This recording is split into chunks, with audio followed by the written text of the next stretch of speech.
what are we going to talk about? In many organizations, there's not a lack of great ideas or new ideas, but there's rather an abundance of them. There's a lot of good ideas in every organization. And the more interesting question, I would say, than what is the next good new idea is how do you bring them to life? How do you protect them? How do you make them not only survive, but maybe even really scalable within an organization? And both of our next guests have been grappling with these questions for their entire professional lives, I would have to say. Yeah, big nods. Which is why we're very excited to have them here today. Let me introduce them first. It's going to take a little bit longer because there's so much to say. Georgie Smallwood worked on scaling Australia's largest marketplace at REA Group and transforming teams and business models in Hong Kong. Then moved on to a successful IPO with Scout24 in Germany. Then worked as Chief Product Officer at N26, where she developed the product over 5 rounds of funding in 2 years and led the growth from 800,000 to more than 6 million customers. Today, she's working as Chief Product Officer at Tier Mobility, and most importantly, she's here now. Welcome, Georgie. Yeah.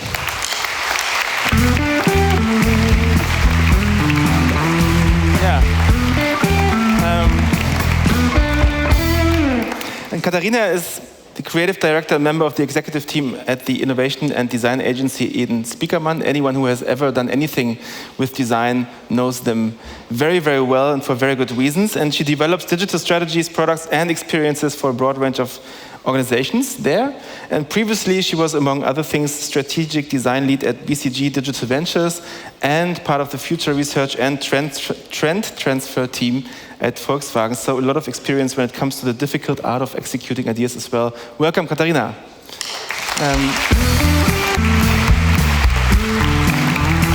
Maybe I'll do it this way. Hello. Hello. How are you? Hi. Very well. Thank you for coming in here from the sun. Also, thank you, all of you. I know it's very hard, but I'm very grateful. So let me start with being a little bit mean to you, Georgie. I hope that's okay. I love being mean in the beginning, and then off the cuff. From then, it's only uphill. Okay. So you worked for N26, as I mentioned, which many people would call a very innovative company, right? So. And I also admit, when I used the N26 app coming from Berliner Sparkasse, it felt very new, and it felt very innovative, and it felt like coming from the paper age to something completely different. But then again, a bank is a bank, right? True. And Tier Mobility is also celebrated as a company that's radically innovating the mobility industry. You're in 520 cities, in 21 countries across the globe, and you make people move around on e-bikes and scooters in a sustainable way with sustainable electricity behind it and so on. But transporting people from A to B, also not really the new idea, right?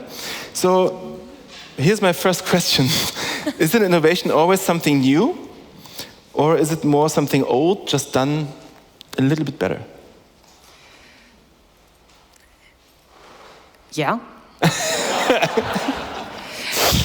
Good question. I said I'm going to start mean. You prepped me. And now I'm going to get even meaner. No, I'm just kidding.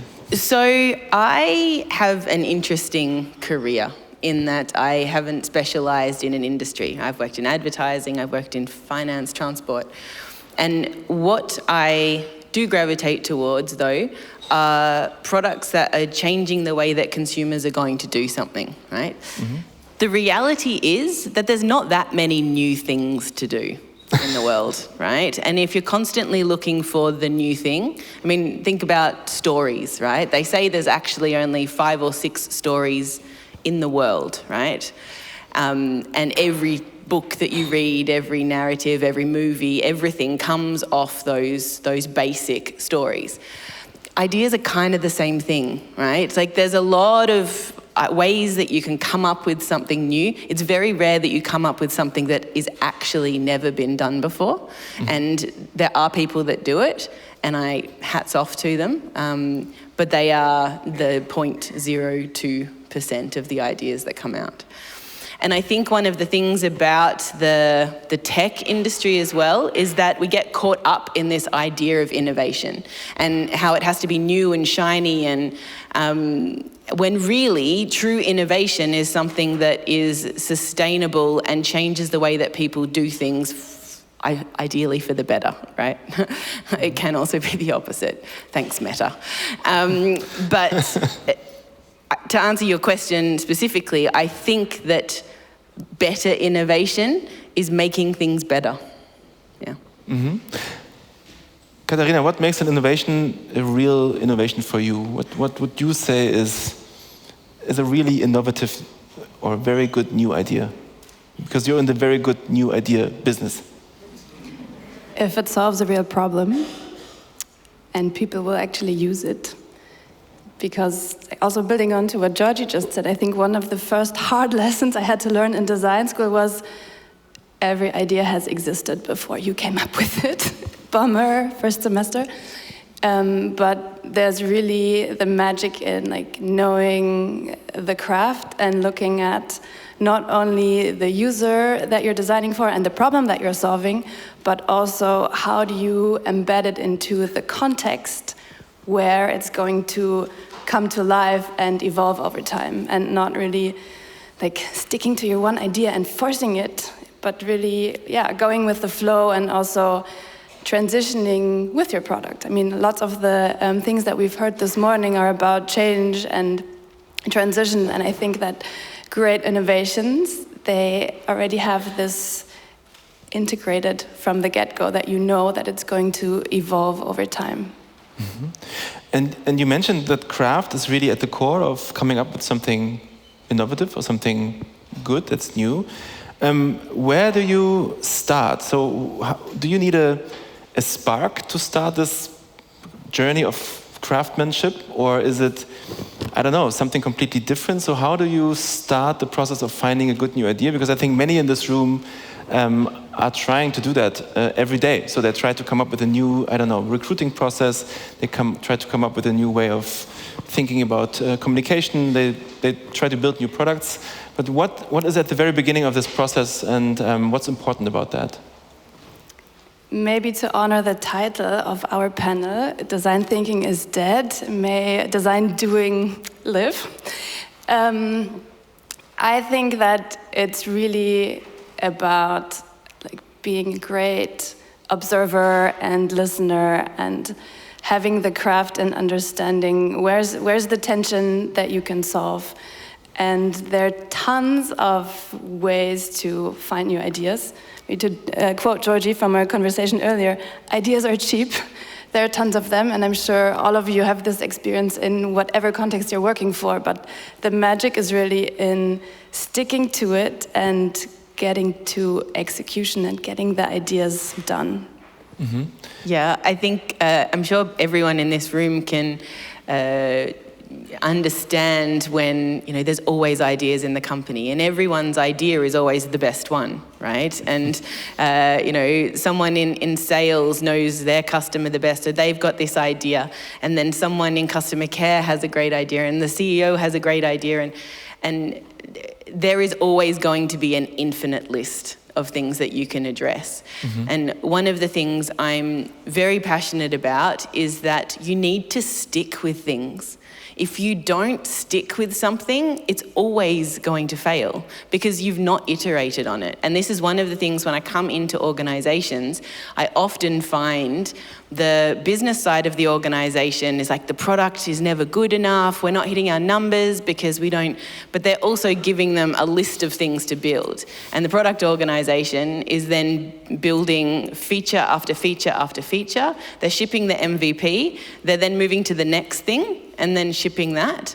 And so what I did at TIA when I got there, and TIA was like a year and a half old, right? So really early, classic startup and a tender-based business. So we had, same as working in B2B, I guess. You know, you've got customers who want things, you sign the contract, you need to deliver the thing.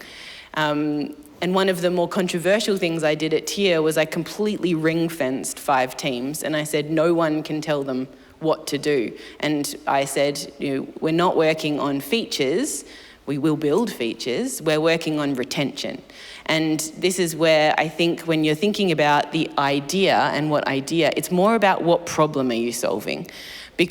And then the first thing that you think of as the problem, it's never that.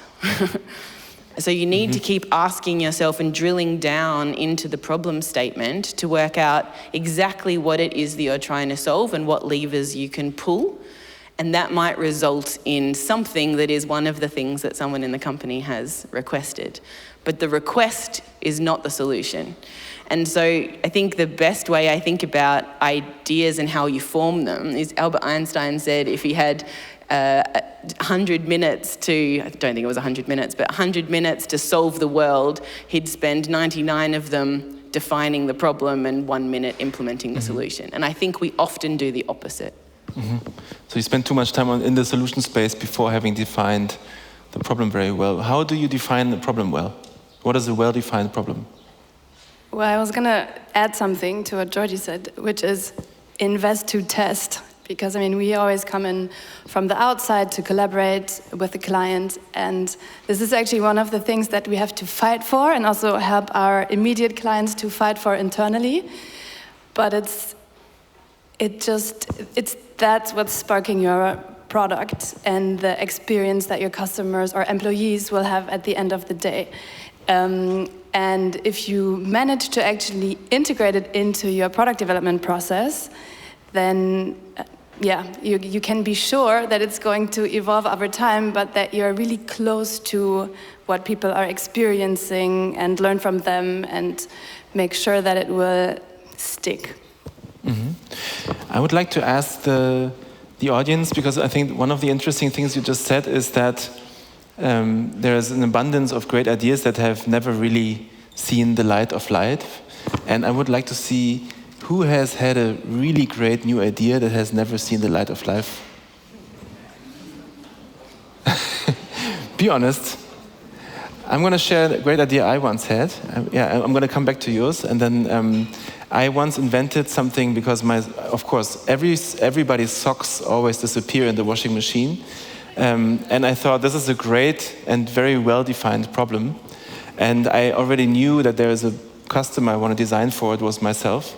So I designed a long thing made of silicone. I found out that's a good stuff to use. And I put little holes in it. And then I thought it's a great idea. When I take my socks off, I put it in there until the whole thing is full of my socks. And then I put it into the washing machine, and then they are clean. I take them out, and then I can just put this thing in the closet and plug the new socks off and put them on, so they can never go away. They can never leave. Run away. Yeah, exactly. So this idea, as you know, I'm still sitting here doing this job. It didn't make me a millionaire, so I know that there must be some other amazing ideas out there that died, because I don't know why this idea shouldn't fly. So maybe one or two people want to share their great new idea that never happened. It would make me very, very relieved. Yes. It doesn't have to be sock related, but it's a plus. Yeah, I like to go surfing, and I'm lucky and unlucky because I'm quite tall, so I can carry all of my surfboards with my arm.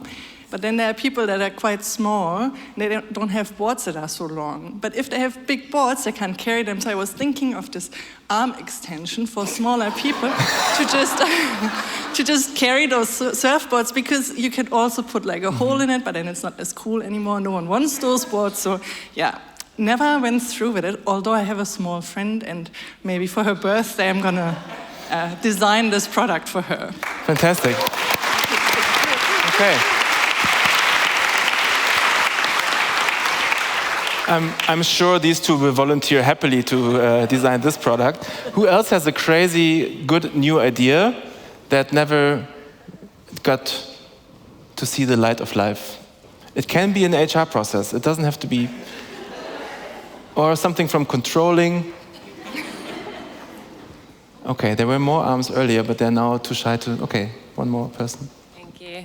Maybe not an idea I had that didn't come into presence or something, but rather what we do is that we encourage people to actually bring every idea to the light. And we had one guy coming up with an idea of a washing machine tracker, telling you when it's done. And we were like, okay, good. It was at a telecommunication company. Okay, but our philosophy is give every idea a chance. And then he actually realized no one's going to need it. So the idea was killed after 2 weeks.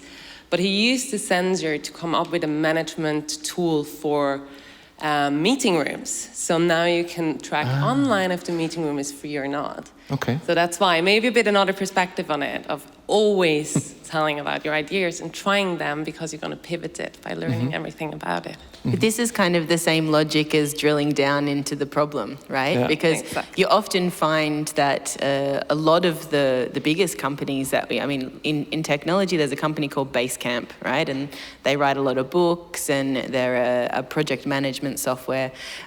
That's not what they were. Basecamp was an advertising, like they were something completely different. They developed the Basecamp software for their internal reasons because they couldn't find a software that did it. And then they completely pivoted their entire company to be the product that... So really, like, you need to kind of roll things through. Absolutely. And that's what we do, like really encouraging everyone to do that without being ashamed of it. So go for your socks idea. Yeah, I will. Let's see what gets out of it. Yeah, maybe I will one day. I mean, I'm very excited about this first idea as well. Although I have to say, I know where my washing machine is because it's a very loud washing machine, so I don't really have to track it as much. So that's another trick I'm giving away for free. Get old washing machines so you don't need tech to track it. No, but why I was asking this question is, of course, that, as you said, I mean, there are many ideas in organizations, and some organizations invite people to share every idea they have, which to me sounds like an absolutely terrifying idea, because so many ideas, right, are so terrible. And I think like mine. Yeah. And I think the most important thing is to differentiate between the terrible ones and the maybe useful ones. Isn't that the biggest challenge also? Like one step ahead, like once people had good ideas, how do you trim them down to the really good ones? I think there's two parts to this. And the first part, and the part that's challenging about all ideas in a company situation, is not the fact that there are too many ideas. Right? Too many ideas is a great situation to be in. The challenge with this is that people need to have the same approach and mindset, and that is that these ideas are loosely held. And they don't have their ego and their kind of position on the line, right? Ideas should be free-flowing, they should be loose, they should be idea generation, right? As opposed to the way ideas normally come within an organization, which is, this is the solution. And if you disagree with my solution, then that's then a conflicting situation. So and I think this would be awesome. Like if I was starting a small company, I would start that culture, right? Like really bring that idea, loosely held ideas. That's the way that you're going to come up with great things. That's why design thinking, is design doing, absolutely, because you need to convert it, and we'll talk about that in a minute. But it's thinking, right? It's free-flowing, it's idea generation, and in that instance, it can be fantastic. And you can strike things off the list that are bad, and it's not personal, right? It's just an idea. But the key is also focus, right? So, like, we're not here, we're all here for profit, right? We're all money-driven. We need to make profitability, especially in the new economic landscape. And focus is what does that. And we talked a little bit before about, sticking to things and not just ripping through ideas all the time. But it's also about, there will be great ideas that we say no to. And it's not because it's not a great idea, it's because we're focused on this one. And to make this one successful, we have to say no to that. How many people have been in companies where we're constantly saying yes to great ideas and then they never actually convert because you've spread yourself too thin? I mean, that's every company to some extent. And so being able to focus your ideas also prioritization is not saying no to shitty ideas, right? Because we already said no to them, right? They never made the list. Prioritization is saying no to the good ones. Katharina, how do you, when you go into organizations and help them with crafting new ideas, how do you build that process in a way that you cut through the really bad ones, then you get to the good ones, and then you prioritize the very good ones? How that cannot be easy doing it in a organization that's not your own. I mean, I guess you have a little bit more power to make those decisions, but you are coming in and helping them, and there are players and actors who have interests, maybe. How do you organize that process? So we always start by building the team, and that means integrating team members that come from Edenspiekermann together with team members that come from client side. And then, of course, like we bring a bunch of methods and things like that. And essentially, we always look at 4 dimensions to specify an idea, to create common ground, so that there's actually a clear goal. What will we actually do? What will we build? And the 4 dimensions that we look at are the users, and that can be anyone. That can be an employee, that can be a bus driver, that can be a customer. And really to make sure that you're solving a real problem for them, understanding how they would use your idea. Then look at the business side of things. So is there actually a way to make it profitable? Then is it feasible? So is there might already be a technical solution that we can hop onto, that we can make use of? Do we have to build it new? Are there elements that have to be customized? How long will it take? And then finally, integrity. So that means, where does the idea integrate? How does it integrate into the existing product landscape? Is it something that we're building from scratch? How does it integrate into the market? What is the competition doing? How does it integrate into the organization? Do we need to build a new team? How do we make sure that we are actually creating synergies and not forces that are moving against one another? And I think this last point is something that's a really big part of our work as well. So of course we're the people that bring the craft, we help to design products but also processes, but we also really see our clients as partners and help the individuals to bring that idea forward and consider who are your friends and foes and how can we take all of them along, and what does it take to get them on board. Yeah, when we look at the execution of ideas, there are probably many pitfalls. Is that the biggest one you experience, that you just have people in the organization that just don't want the idea to fly? Or what are the main reasons why execution or adoption of new ideas is so tricky, or is when so many good ideas kind of fall apart? I think if you go a bit further down the funnel where you've already got the ideas laid out, there's so many reasons why ideas can fail, and one might be as simple as you just need to keep iterating, but at some point it either has to convert or you stop, right? And the other is that in consumer, and this would be interesting from your perspective, is that especially when you're building, so take N26. So when I joined N26, people knew about digital banking and neobanks, but it was pretty early. And really, people were attached to the branch. We really had to prove the convenience and the trust. So there were 2 parts to it. And when I'm building consumer products, because I stay in the pioneer space, I'm not building a product that already exists. I'm generally building something that I'm trying to change the way that consumers are doing things. And whether you're building a consumer product, or whether you're building an HR process, or whether you're building the rules for a compensation round, right? It's all change. And the only thing that matters, and 10 years ago, remember when I started my career about 15 years ago, it was all about change management, right? And change management was the big thing. Everything is change management, and it's continuous and it's ongoing. And the quintessential thing for change management, whether you're building a product that changes how people do things or an internal process, is trust. And trust is the same, whether we're talking about building a banking solution, whether we're talking about finding a life partner. there's a formula to trust, right? And the trust formula is reliability, intimacy, and credibility over self-orientation. And what I mean by that is reliability, so take it from a first date perspective, they need to turn up on time, right? Take it from a software perspective, it needs to be online, right? It needs to be up, it can't go down. Take it from a credibility perspective, like I need this person to be vouched for by someone else, whether it's Tinder or whether it's my mum or my friend. From a software perspective, more and more consumers are looking to Facebook groups or to ratings platforms or to app ratings to validate their decisions over brand, which is what we were doing 15 years ago.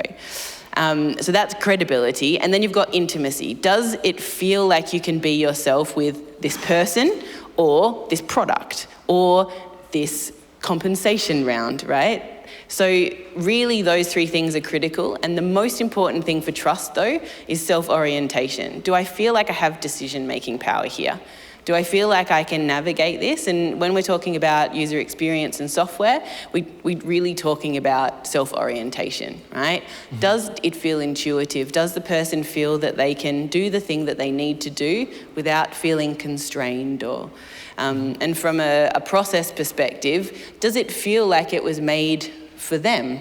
So when you're in the people team and you're building a mobile work policy or a compensation announcement, one announcement and one comms probably won't work, because how you need to talk to, in my company, how we need to talk to rangers who work out of warehouses versus how we need to talk to machine learning engineers. Mm-hmm. That if we just applied one communication message, that there would be no self-orientation, because they wouldn't feel like it was written for them, the communication understood that person. Mm-hmm. So that trust part is really important. But the next part is also with consumer research, is that the consumers don't always know what they want, right? So a good example here is at N26, we knew that the app had to be so convenient, right? I mean, to get past the relationship that people had with their branch manager, even if they were frustrated, didn't get what they want, too many forms, all of the things that we don't like about banking, the app had to be like 1,000% more convenient. And so when we rebuilt the login functionality, we sped it up, right? Like you can get into N26 in like micro milliseconds. Now, if you're an N26 customer, you will know that that is not true. That's because we slowed login down. Because consumers tell us that they want things really fast and instant. What you don't know until you launch something is that as soon as the login screen for a bank is too fast, they don't think it's safe. Especially Germans. Mm-hmm. Maybe. Okay. And so we slowed it down, right? And that's why you'll see things like, diagrams and design that unlocks things, and there's Make it slower. Make it slower. Make it reliable, right? Make it feel safe, because consumer psychology is something that consumers can't tell you. Mm-hmm. You need to learn. Okay, so trust is the key thing, and there's a formula for trust, and we're going to test all of you later. What are the 3 ingredients? We'll see who can still remember it. Katharina, what is it about trust that's so important, or do you have other things in mind that are important to build something that's engaging customers or making them happy? Or users, or employees?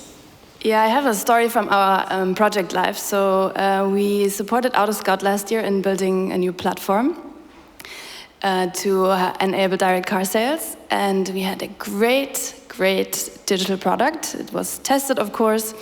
And then we put a lot of time and effort into creating all kinds of manuals for processes and also for the offline processes. So big advice, consider your offline processes from the get-go.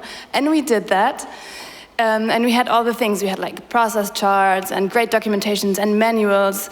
And we tested them, but we tested them with people from the team and also from the Autoscout team. And then they started to hire people. And they didn't test it with them. So when they actually engaged with first customers, they were they were like clinging onto their manuals, and it was like super tricky and not smooth at all. And actually I think the second customer was somebody who came from Europcar, so like a complete pro and professional, and our service team was not prepared because they didn't test it. We tested it. So I think this aspect of like the online and offline, but at the same time also really honoring customer service and understanding how essential the physical interaction, be it in real life or on the phone, is to the digital product experience that led up to this moment, is one of the key ingredients to really keep and build trust. Because whenever something goes wrong, it's a moment where you actually can excel as the service provider to really build trust and like create understanding and like see the person with their problem. Or you can completely mess it up and probably lose them. What's really funny about this, I didn't know this story before coming on stage. So I took over customer care 6 months ago. So we took it out of the operations side of the business and moved it into the product side of the business, so that we could align the consumer, because the consumer doesn't care where the team sits, right? So that we could really embed the consumer journey into it. And our CSAT went up 33 points. Just by putting the full consumer life cycle together and making sure that, you know, the customer care team knew all of the product processes, that they knew the language, they talked to the UX copywriter, all of those things. It's amazing the power that you can get when you think of it from the consumer's point of view. And even if there is a bug, right, and I'm dealing with hardware and IoTs and software, and there's bugs, right, I get it. But if there is a problem, we should be able to solve it. Yeah, because for the consumer, it doesn't matter if they're looking at the app or they have someone on the phone or you're actually engaging with somebody who's wearing the Work Awesome shirt. Like for you, it's all the same brand and the same service experience. And to honor that in your design process or in the product building process is one of the magic ingredients, I would say. So really embed the user's perspective in the design process and then build something and then understand the user, then build something the user can trust. Maybe by making your product a little shittier than it could be. Maybe. That's amazing learning, or slower at least. Well, you can speed it up. Once you've earned the trust, you can speed it up. Okay, you can just crank it up again. Yeah, okay, that's cool. So, yeah, thank you so much. That was really, really interesting. I'm thinking about what can we make worse to build more trust in Work Awesome. I mean, we'll see. You'll probably have a lot of You can ideas. ask your users. Yeah, I will. Or you can prototype something and test it to learn. Yeah, I'm also going to do that. Maybe never, but maybe I will. Yeah, no, I'm just kidding. But I do want to ask the users, and that's you, do you have questions for Katharina and Georgie? Yes, thank you.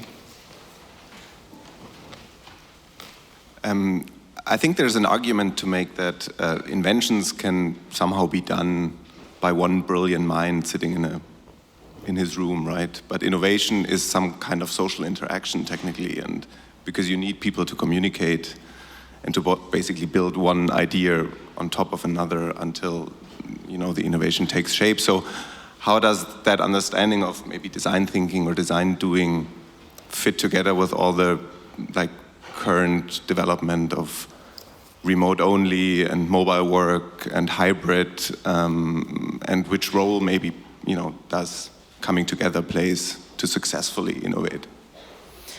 Yeah, so I think I like what you said, right? So inventions can happen, right? Innovation, innovation in its definition equals adoption, right? If you don't have adoption, that's not innovative, because it's not being done and being used and being embedded into society. And I think that there are lots of products out there which are inventions. But you really need to think about, does something scale? And sometimes you do need to dumb down something to scale. You know, I have a professional relationship with the director of product at WhatsApp. And she always says that, you know, she's obviously like super techie, lives in San Francisco, wants to build these amazing features into WhatsApp. But that's not what WhatsApp is. They build for low internet, probably language challenges. And so when they build WhatsApp, they always think about that customer, right? And they have billions of them. But that's the customer that they do things like they take all of the text out of the app when they test. So it has to be so simple that you don't need to be able to read the content in the app to make WhatsApp work. Now, I think that's where it's about knowing who your user is and being able to innovate for that user. If you think that innovation equals adoption, then you need to think about like what can be adopted. Because, you know, I've been working in tech for 15 years. I can build some really cool stuff with Web3 and some weird other name that I really don't understand. No one will adopt it. Right? And a really good example of this is the QR code. Right? So the QR code actually really had its first surge in about 2004. And it came out and it was going to be the cool new thing. You could scan it, I worked in advertising at the time, it was a huge innovation.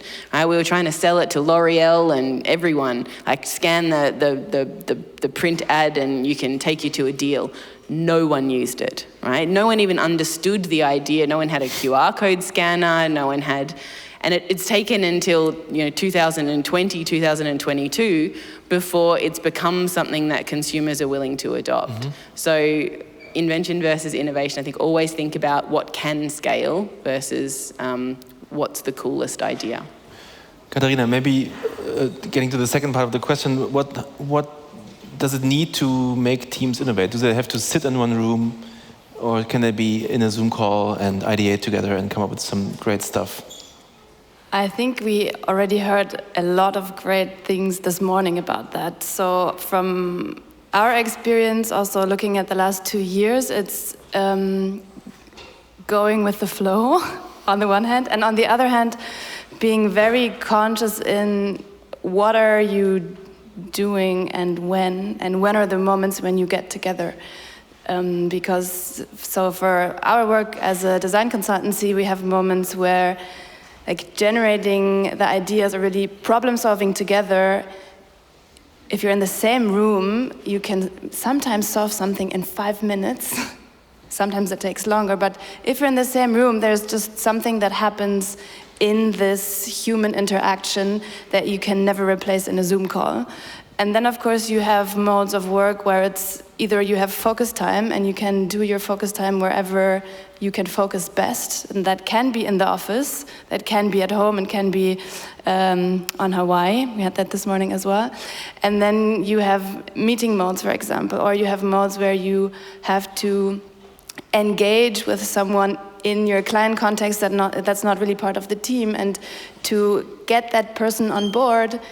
That can happen almost in an instant when you're in the same room, but if you're in the Zoom room, then you don't really know where this person is coming from, what happened before, and also where all the other people have been coming from. So this like common ground of being in this moment together physically is something that, at least from our experience at Edenspiekermann, is something that we'll need, but we don't need it the way that we were used to. Mm-hmm. So maybe 1 or 2 more compact questions. Compact is another word for very short, just in case you missed that. Who would like to ask a question? I saw some other hands earlier.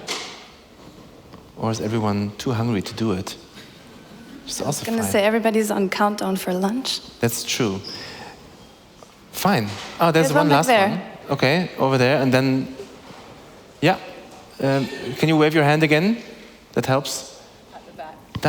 Yeah. You don't see it? Okay. Hi, thank you for this great panel. It's very inspiring. Thank you. One question: what do you do when teams come together, and sometimes nobody has really a lot of time, it's a lot of rushing meetings here and then you have 1 hour to really produce a good idea. So how do you cope with this kind of time pressure? But of course you want to be innovative and get good ideas. So in my experience, that kind of a session, you need all the time you can get to do the ideas. So I'm a big believer in pre-reads. So everyone comes in with the same background of information and you're all kicking off from the same point. That's something that I'm use in every meeting. I mean, every meeting is as good as the preparation.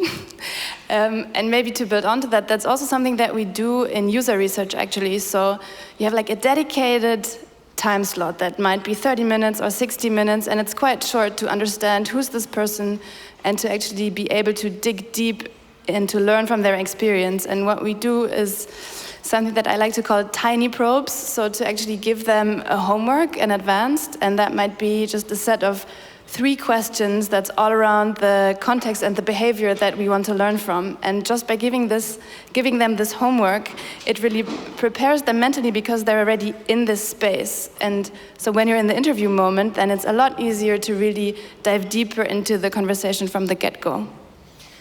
And the other thing that's quite hard is to do these things online. So it was very much reliant on in-person. And one of the little things that has really helped me is that sometimes the conversations can go on for really long on Zoom because no one wants to interrupt anyone and everyone's really conscious about cutting people off. So then there's a real gap. Are they going to say something? And so I time box things. So if we have a 55-minute meeting, I'll say, right, we're going to do 10 minutes on this. And then even to the point where you can have like a buzzer or a little alarm that goes off. Now you can extend it, but it just makes you really conscious of the time because sometimes I find the time runs away and then, you're 45 minutes in and everyone's like introduced what their thought is. And then you're like, okay, well, let's do another 2 hours next week. And then it's another week on the project and it keeps going. Lars is looking like we should be conscious of time. Yeah. You were amazing. I mean, the question was, how are you innovative under time pressure? I think you've done this very, very well. Thank you so much for this.